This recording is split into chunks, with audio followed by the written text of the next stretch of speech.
গত প্রায় ৪০০ বছর ধরে ব্যাপক জনপ্রিয় এই খাবার গম, চাল, ডিম কিংবা আলুর স্টার্চ যা দিয়েই প্রস্তুত করা হোক না কেন, মানব সভ্যতার ইতিহাসে এক অবিচ্ছেদ্য খাবার চীনের উদ্ভাবিত নুডলস। নুডলস আমাদের কাছে পরিচিত ও সাধারণ মনে হলেও নুডলসের আছে নানা ধরন।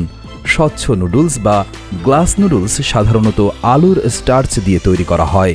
রান্নার পর এগুলো স্বচ্ছ বা কাঁচের মতো দেখায় বলে এদেরকে গ্লাস নুডলস বলা হয়।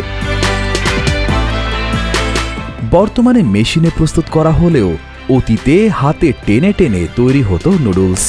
লম্বা এবং সরু আকার ছাড়াও স্প্যাগেটি, রাইস নুডলস, চওড়া এবং ফ্ল্যাট পাড থাই নুডলস, প্যাঁচানো বা সরপিল ছোট এবং বৃত্তাকার নানা আকারের নুডলস পাওয়া যায় সারা বিশ্বে। এছাড়াও আছে নানা রঙের নুডলসও। বড় বড় কারখানায় নুডলস তৈরি করা হয় কয়েকটি ধাপে। প্রথমত, গমের ময়দার সাথে মেশানো হয় পানি এবং অন্যান্য উপাদান।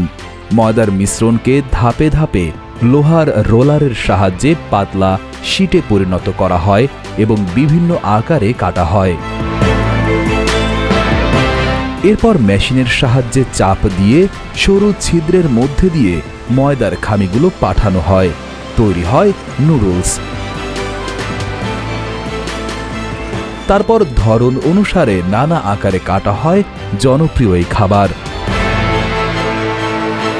খণ্ড করে কাটা নুডলসকে বাষ্পের তাপে রান্না করা হয়। এরপর নুডলসগুলো শুকনো বা ভাজার মাধ্যমে সংরক্ষণ করা হয়। প্রস্তুত নুডলসগুলো প্রয়োজনীয় উপকরণ সহ প্যাকেটে ভরে বাজারজাত করা হয়। বর্তমানে ব্যাপক জনপ্রিয় ইনস্ট্যান্ট নুডলস। এই নুডলস তৈরির প্রক্রিয়া কিছুটা ভিন্ন। এখানে গমের ময়দার সাথে ব্যবহার করা হয় পাম তেল বা ভেজিটেবল অয়েল, গুঁড়া মশলা এবং flavour powder, preservative, soya sauce এবং মনোসোডিয়াম গ্লুটামেট বা টেস্টিং সল্ট। এই নুডলসের পাত্রে শুধু একটু গরম পানি দিয়ে 10 থেকে 15 মিনিটের মাঝেই তৈরি হয় সুস্বাদু নুডলস। ইনস্ট্যান্ট নুডলস মাঝে মধ্যে খাওয়া নিরাপদ, তবে এটি নিয়মিত খাদ্যাভ্যাসের অংশ হওয়া উচিত নয়। ইনস্ট্যান্ট নুডলসে সোডিয়ামের মাত্রা অত্যন্ত বেশি থাকায় এটি রক্তচাপ বৃদ্ধি করে এবং দীর্ঘমেয়াদে হৃদরোগ এবং স্ট্রোকের ঝুঁকি বাড়ায়। নুডলসের ইতিহাস প্রায় 4000 বছরের পুরনো। চীনে খ্রিস্টপূর্ব 2000 সালের কাছাকাছি সময়ে নুডলস আবিষ্কৃত হয়। 2005 সালে চীনে প্রাচীনতম নুডলসের একটি পাত্র আবিষ্কৃত হয়, যা প্রায় 4000 বছর আগের। এই পাত্রে চাল এবং শস্যজাত পাউডার দিয়ে তৈরি নুডলস পাওয়া গেছে।